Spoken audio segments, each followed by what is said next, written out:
Geography का third lesson जो कि है जल संसाधन। इसके लिए इस चैप्टर में से मैं आपके लिए कुछ इम्पॉर्टेंट टॉपिक्स लेकर आई हूँ जो आपको रीड करने हैं, उनको लर्न करना है। एग्ज़ाम में बार बार पूछे जाते हैं, रिपीट होते हैं क्वेश्चन CBSE के बोर्ड एग्ज़ाम में। तो पहला क्वेश्चन हम देख लेते हैं। ये चीज़ आपको याद रखनी होगी कि पूरे वर्ल्ड में जो हमारा 96.5% जो पानी है वो समुद्र में है और वो पीने योग्य बिल्कुल नहीं है। पीने योग्य जो पानी है 2.5% है, वो पीने योग्य है।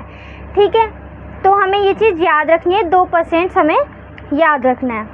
अब पूरे जो वर्ल्ड है उसमें जितनी भी बारिश होती है, ठीक है, जितनी भी वर्षा होती है उसमें भारत को सिर्फ 4% मिलता है, 4% सिर्फ प्राप्त होता है। जब देखो, जब ये बुक छपी होगी, मतलब ज्योग्राफी की जो ये बुक है अपनी 10th क्लास की, जब ये छपी होगी तो तब ऐसी आकांक्षाएं रखी होगी लोगों ने कि 2025 जो आने वाला समय होगा, तब के लिए आने वाला समय होगा 2025, लेकिन अभी तो ये वर्तमान है। तब भारत में दिल्ली वगैरह में जो भी हमारे देश भारत के जो भी बड़े इलाके हैं वहाँ पर पानी की कमी होगी, और आजकल ऐसा देखा भी जा रहा है कि पानी की बहुत ज़्यादा कमी देखी जा रही है, आजकल हो रही है। ठीक है, तो ये जो हमारी स्टेटमेंट थी, आकांक्षाएं जो लोगों ने दिखाई थी, ये भी सही रही। फिर हम देखते हैं कि जो ज़्यादातर मामले हैं, ज़्यादातर मामलों में पानी की कमी कैसे होती है। तो ज़्यादातर अतिशोषण के कारण, अत्यधिक उपयोग, अब पानी का ज़्यादा यूज़ करेंगे उसके कारण भी होती है। अब एक तीसरा कारण और है, ये कारण अच्छे से याद कर लेना, ज़्यादा डिफ़िकल्ट नहीं है, कि मतलब असमान पानी की सप्लाई होना, कि कहीं पर ज़्यादा हो रही है, कहीं पर कम हो रही है। तो कम वाले उनको पानी की कमी होगी, वहाँ पर लोग मरेंगे। ज़्यादा वालों को ज़्यादा मिल रहा है, उनको उसकी वैल्यू नहीं पता है, वो उसे बहाएंगे, तो इस वजह से भी पानी की बहुत कमी होती है। नेक्स्ट हम अपना पॉइंट देखते हैं। इसमें है कि जो पानी है, इस पानी में जो प्रदूषण जो मेन एक कारण है वो इस वजह से हो रहा है औद्योगिकरण।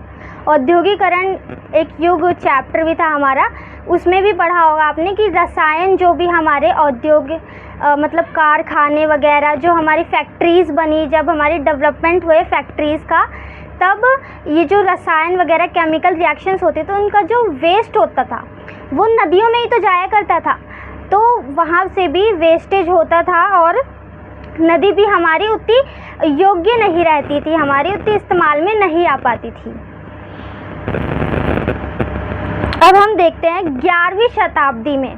ठीक है, 11वीं शताब्दी, डेट याद रखना है हमें। 11वीं शताब्दी में हमारा बताया गया था कि जो भोपाल झील थी वो अपने इलाके की सबसे बड़ी झील थी। कृत्रिम झील में से सबसे बड़ी झील थी भोपाल झील थी, कृत्रिम झील में सबसे बड़ी झील थी, और एक लास्ट 11वीं शताब्दी में वो थी। अब जवाहरलाल नेहरू ने एक स्टेटमेंट दिया था, बांधों के लिए दिया था, जो पानी के बांध होते हैं। तो जवाहरलाल जो नेहरू हैं उन्होंने कहा था कि पानी के बांध आधुनिक भारत के मंदिर हैं।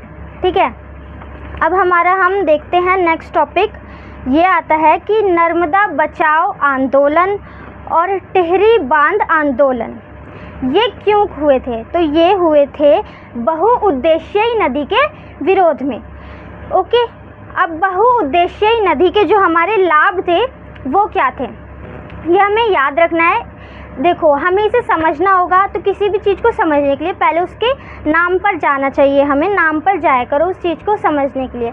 वहीं से आपको पूरा मतलब एक आउटलाइन मिल जाती है कि वो क्या चीज़ बताई जा रही है। बहुउद्देशीय नदी, ठीक है, इसके नाम से हम जान सकते हैं कि मतलब बहुत सारे डिफरेंट टाइप्स से हम किस तरह से नदी को यूज़ कर सकते हैं। ठीक है, तो ये 4-5 कुछ पॉइंट्स हैं। सिंचाई, खेती के लिए हम यूज़ कर सकते हैं।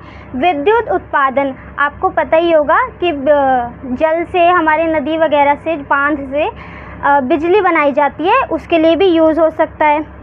बांध नियंत्रण में, मत्स्य पालन में, अंतर्देशीय नौवहन में, और घरेलू और औद्योगिकरण में भी इसका हमारा यूज़ किया जाता है। अब औद्योगिकरण आप सोचोगे कि ये तो प्रदूषण करता है, नदी में प्रदूषण करता है, लेकिन देखो कारखानों में साफ़ पानी की भी तो ज़रूरत होती होगी ना, तो इसलिए नदी का जो बहुउद्देशीय नदी है उसमें ये चीज़ भी एक पॉइंट ऐड होगा। ठीक है, तो आज के हमारे ये सारे कुछ टॉपिक्स थे जो आपको याद करने हैं। सीबीएसई बोर्ड एग्ज़ाम में रिपीट होते हैं, पूछे जाते हैं, अच्छे से इन सबको लर्न कर लेना, आपका अच्छा स्कोर आएगा। जो भी मैं बताती हूँ आपको अच्छे से लर्न करना है, वो रिपीट होते हैं। प्रीवियस क्वेश्चंस जो है मैं आपको एनालाइज करके ही वो चीज़ बताती हूँ। ठीक है, तो आज की इस वीडियो में इतना ही। मिलते हैं नेक्स्ट वीडियो में। लाइक एंड सब्सक्राइब शेयर ज़रूर करें। अपने साथ साथ थोड़ा अपने दोस्तों का भी सोच लिया करो, उनको भी वीडियो शेयर किया करो ताकि वो भी पढ़ सके। ओके, लाइक सब्सक्राइब शेयर करें। Thank you.